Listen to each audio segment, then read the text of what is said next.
En esta exposición vamos a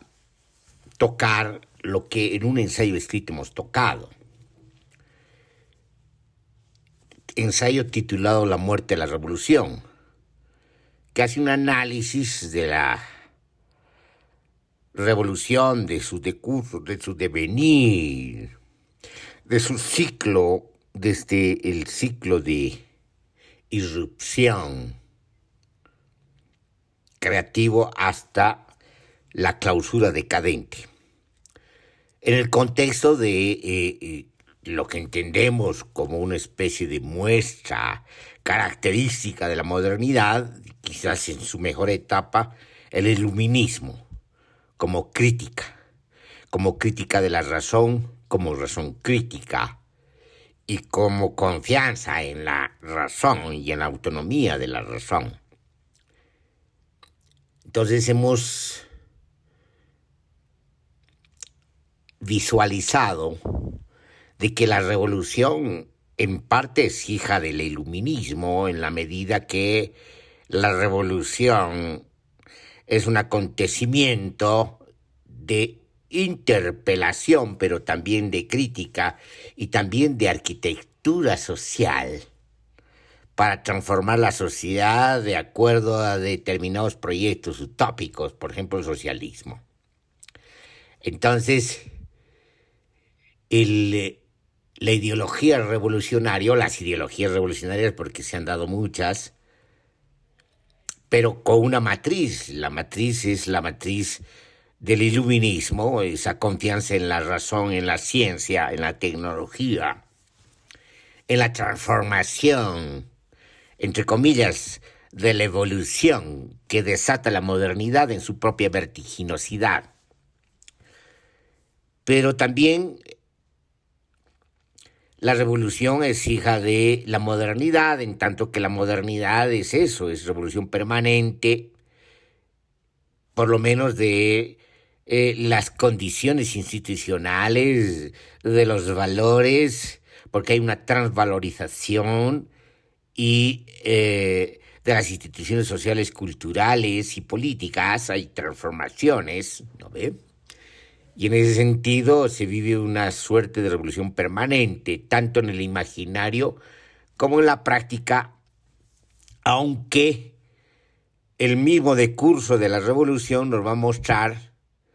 de que los cambios, para decirlo en términos exagerados, son superficiales porque no se transforman las estructuras íntimas de la sociedad, es decir, no hay igualdad social, no concurre esto, sino como que se reestructuraran las estratificaciones sociales diferenciales. Es decir, se reproducen las desigualdades y sobre todo a partir de la dominación, del manejo de la dominación, del monopolio de la violencia estatal, que obviamente adquiere el nombre de violencia revolucionaria, pero cuando es una violencia del Estado, diríamos más bien es una violencia contrarrevolucionaria porque es una violencia terrorista del terrorismo de Estado, y eso ya señala la regresión misma de la revolución, de la contrarrevolución en la misma revolución. Ese es el síntoma.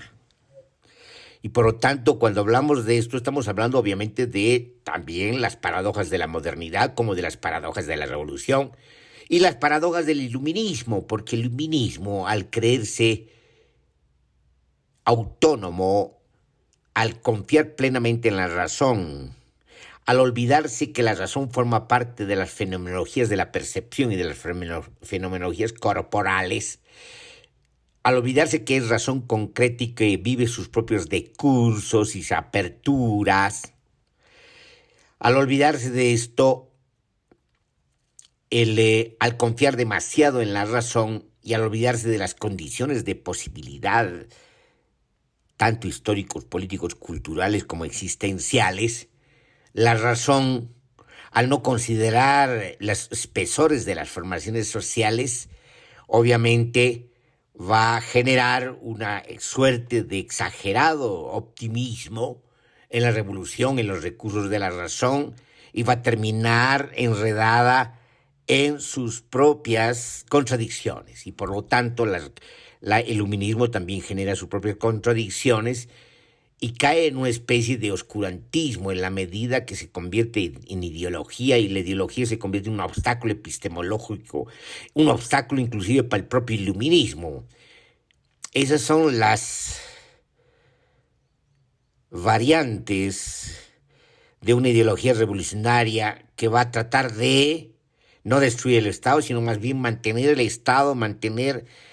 a la vanguardia en el poder, que deja de ser vanguardia para llegar a ser una especie de burocracia, de funcionarios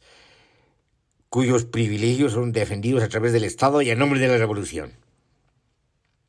Entonces, eso es parte precisamente de las paradojas y de los límites del iluminismo.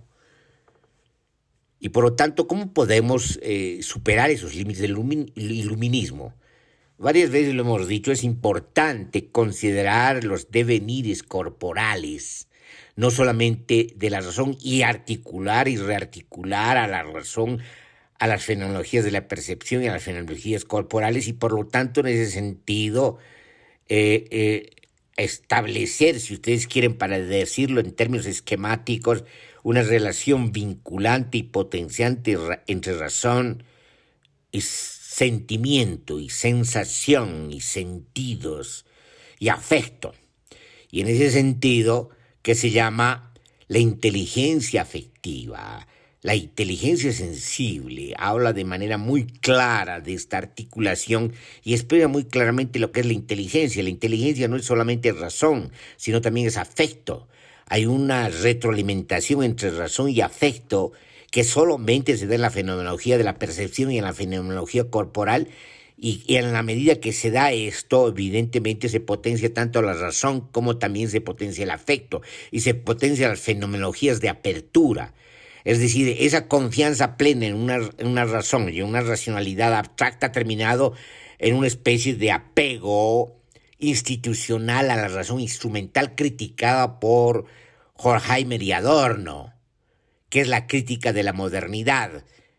porque dicen en el fondo que la modernidad se detiene su propio iluminismo a no generar el iluminismo del iluminismo, la crítica de la crítica, y a no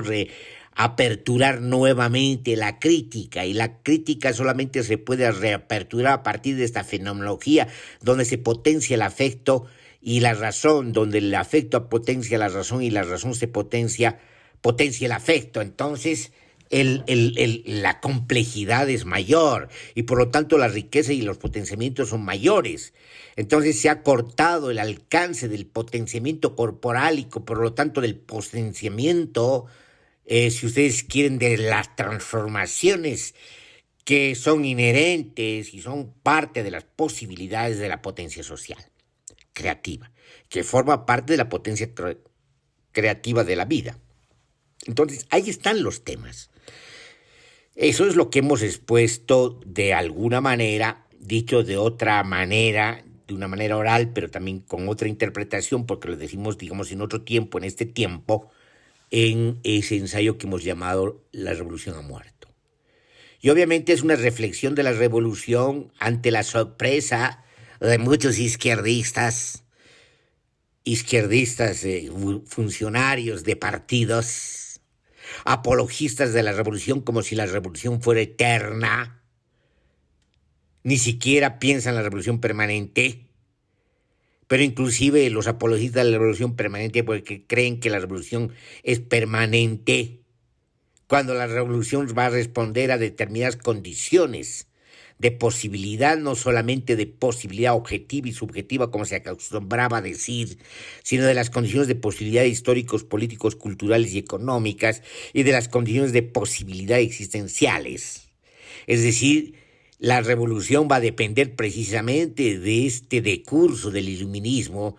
y de salir de su propia clausura y de su propio ciclo y reaperturar nuevamente una nueva aurora iluminista. Pero en la medida que eso no ocurre, en la medida que un Estado supuestamente revolucionario trunca todo el iluminismo, toda crítica y obviamente toda autocrítica, y trunca toda potencia creativa de la sociedad, entonces en esa medida se encaracola se abisma en su propia muerte, en el propio suicidio de la revolución, que ya es suicidio en la medida que se convierte en Estado y en la medida que se estataliza la revolución. La revolución jamás se puede estatalizar, porque la revolución no es Estado, no es estatalizable, la revolución es fluido. La revolución es irradiación constante. La revolución es crítica constante y afecto constante al cambio. Y eso se clausura precisamente en un Estado revolucionario que es una paradoja, es un contrasentido hablar de un Estado revolucionario porque no puede haber un Estado revolucionario. El Estado ya es contrarrevolucionario en el momento mismo que institucionaliza la revolución. Esas son las cosas que hay que entender. Y por lo tanto, ahora hay gente de la izquierda, de la vieja izquierda y de esa izquierda chabacana que llaman socialismo del siglo XXI, ¿no ve? Esa izquierda balbuceante que ni siquiera tiene memoria de su propia izquierda, de la izquierda del siglo XX, se sorprenden ante la crisis de la Revolución Cubana, que para nosotros era la excepción que confirma la regla, porque era la única revolución socialista que quedaba después del derrumbe de los estados socialistas de la Europa Oriental y después de el deterioro y adulteración de la revolución, cuando después de la revolución cultural, la República Popular de China opta por un socialismo de mercado que no es más que un capitalismo barroco que articula barrocamente, grotescamente, un capitalismo salvaje y las otras formas de capitalismo avanzado. Entonces era la excepción que confirma la regla por el acto heroico de un pueblo que resiste la invasión de Badía Cochinos, vence al imperialismo norteamericano, que resiste el boicot durante décadas al bloqueo, que es precisamente un ataque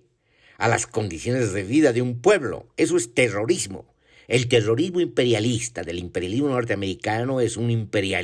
terrorismo atmosférico y un terrorismo,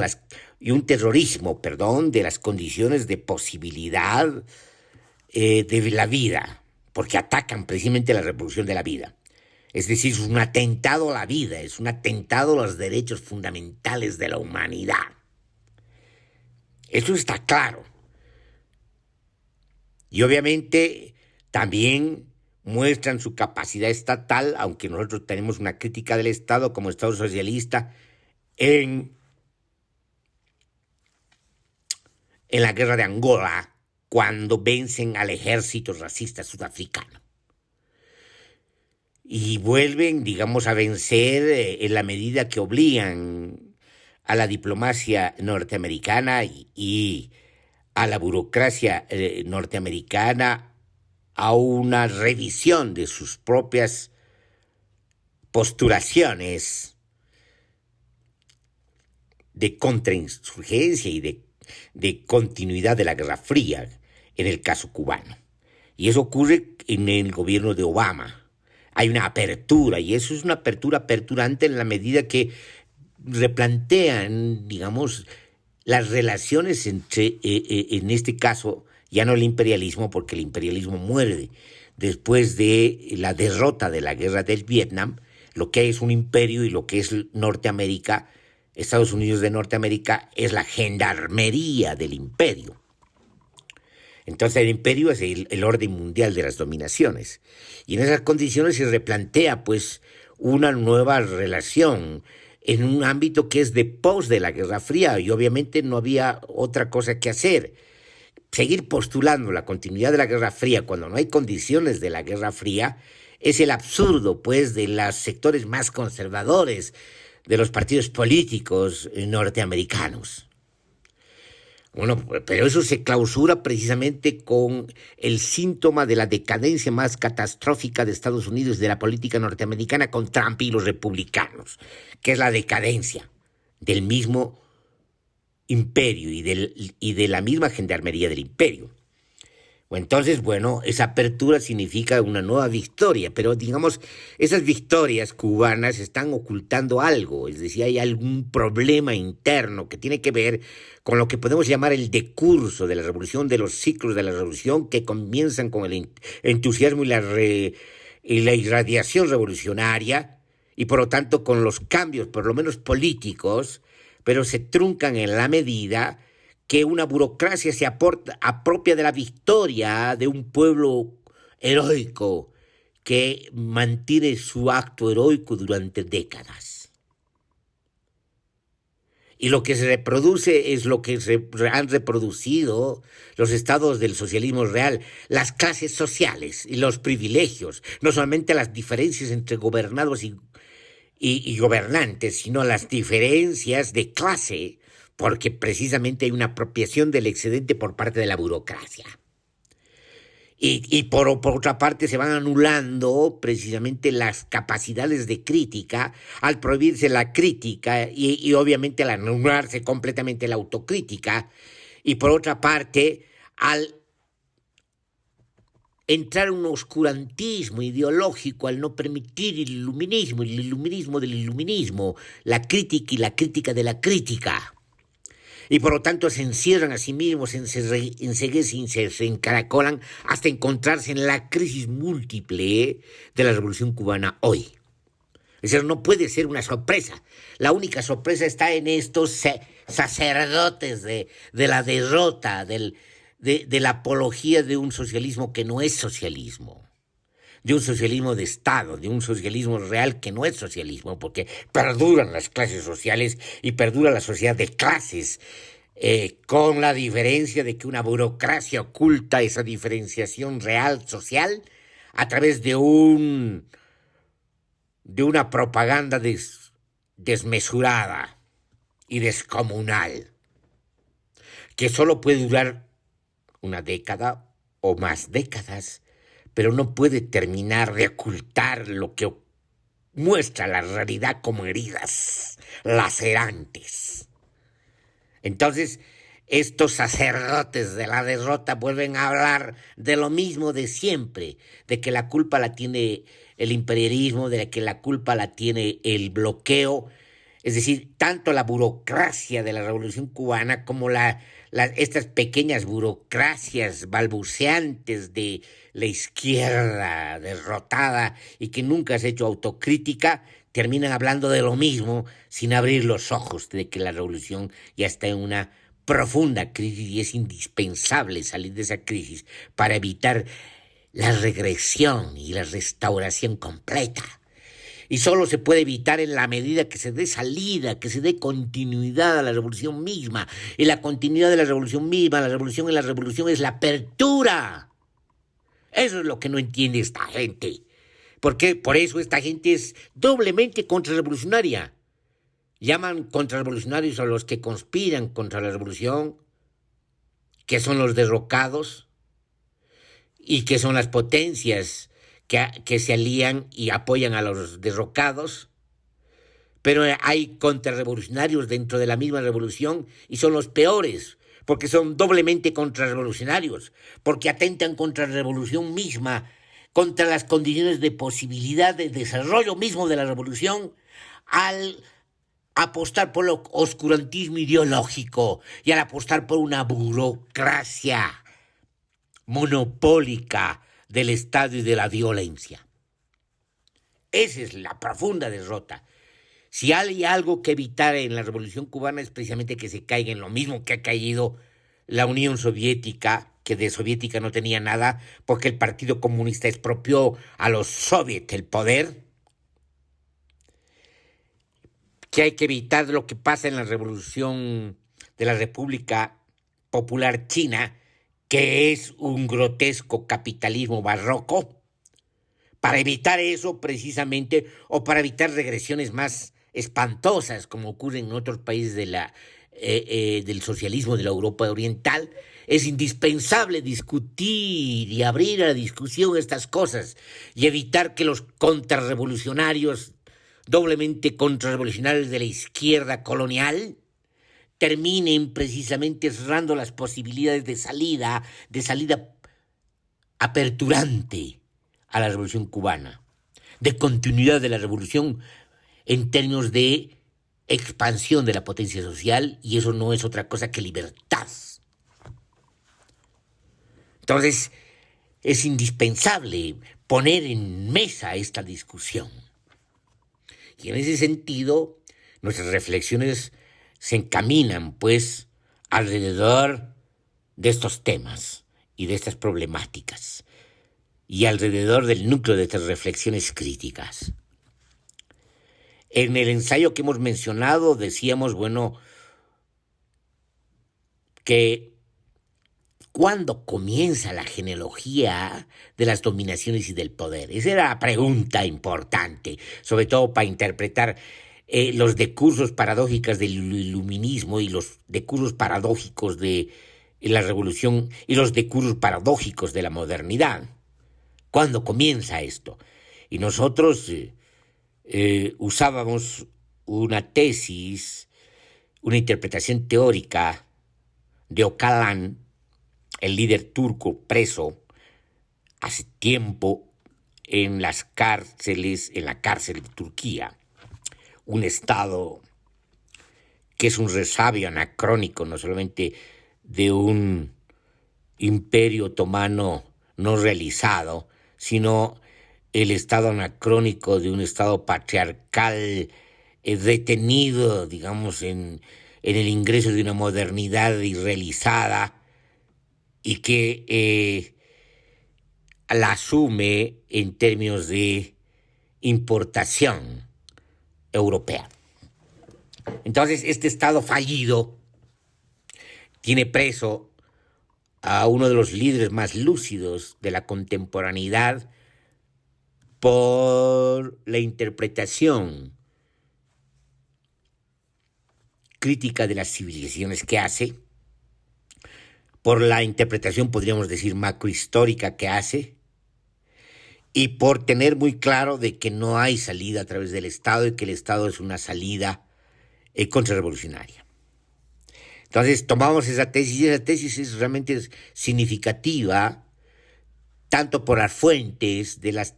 tablas inscritas sumerias, donde se data precisamente una guerra contra las mujeres en las civilizaciones medioorientales, puesto que las mujeres hasta entonces, hasta ese momento de inflexión, hasta ese momento de bifurcación, hasta la instauración desde el nacimiento del patriarcalismo, las mujeres eran las inventoras del lenguaje, de la agricultura, del fuego, de la artesanía, y por lo tanto controlaban la comunidad. Y si ustedes quieren, más allá de la comunidad, la alianza entre comunidades, que viene a ser una especie de sociedad, pero no estratificada. Cuando se van formando sociedades estratificadas, cuando estas sociedades estratificadas se van dando en el contexto de las ciudades que van a ser imperiales del imperio antiguo, como Babilonia, ciudades donde los hombres van a empezar a ejercer un control sobre los intercambios, sobre el mercado, y es decir, sobre la economía, y van a dar lugar precisamente a una inscripción de la deuda, y van a dar lugar al circuito de lo abstracto, del valor abstracto, del valor de cambio. Es cuando los hombres van a empezar precisamente a tener posibilidades de imprimir su dominación y su control, y para eso van a tener que enfrentarse a las mujeres y quitarles precisamente las riquezas a las mujeres, las riquezas del lenguaje, las riquezas de la agricultura, del manejo y el control y la administración del fuego y de la artesanía. Entonces, cuando comienza, pues, el patriarcalismo, las estructuras patriarcales, y la conformación de las genealogías de los estados, desde los estados antiguos hasta el estado moderno, que es una reanimación del viejo estado oriental en las condiciones de un capitalismo que evita ir más allá de sus propios límites, que evita ir más allá de los límites que imponen las clases propietarias, porque el capitalismo es esquizofrenia, como dice Deleuze, y puede no necesitar Estado. Entonces, para evitar eso, las clases propietarias de los medios de producción rehacen renacer el Estado oriental en términos del Estado-nación, para imprimir precisamente un decurso de la historia, que es el decurso que conocemos, la globalización de la patriarcalización, la globalización de las dominaciones patriarcales en términos de un dominio mundial del sistema mundo moderno, del sistema mundo capitalista. Esa es la lucidez. Entonces la salida es precisamente volver, desandar el camino, llegar a ese punto de bifurcación y acabar, abolir el nacimiento del patriarcalismo y sus consecuencias posteriores, sus mallas institucionales, sus estados-nación, su imperio moderno actual, que es la globalización, el orden mundial de las dominaciones. Esa es la tarea. Es decir, la salida ya no es estatal y obviamente no es nacional en términos de Estado-nación. La salida es global. Es la asociación de todos los pueblos del mundo contra el sistema mundo capitalista, contra la civilización de la muerte,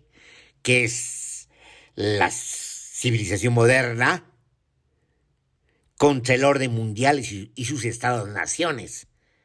Es buscar un camino a través de una democracia plena, donde desaparece la casta política, los representantes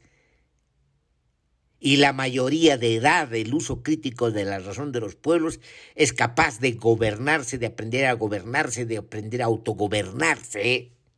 a través de